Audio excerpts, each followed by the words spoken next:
Wouldn't you love it if your dog would wait patiently at the door and not run out of it as soon as you opened it?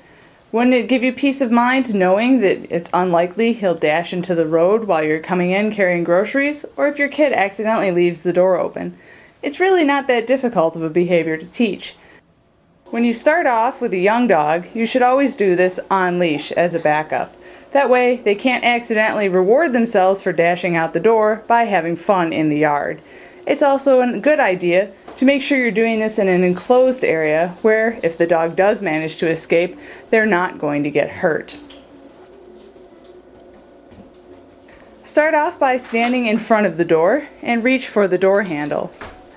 Slowly open the door. If the dog sticks their nose out the door, close the door. Be careful not to close it hard on your dog.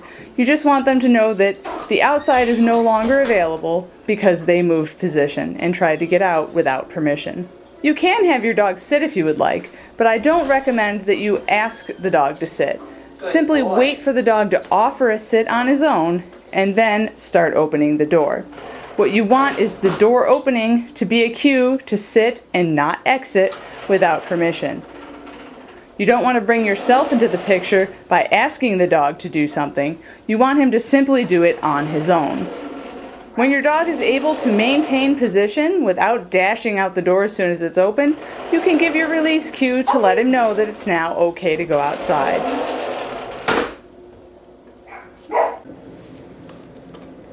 As your dog gets better at this, you can also ask for eye contact as part of his way of asking permission to go outside.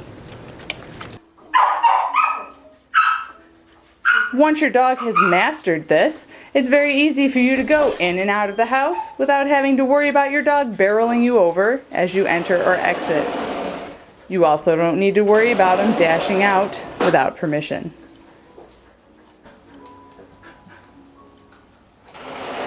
Even in your absence, the dog will probably stay in place because the door being open is the cue to stay there until given permission to go outside.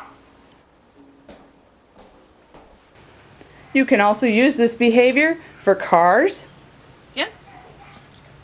Good girl. kennel doors, and any other time you want your dog to maintain its position in a doorway, or any other time you want your dog to wait for permission before exiting or entering a room.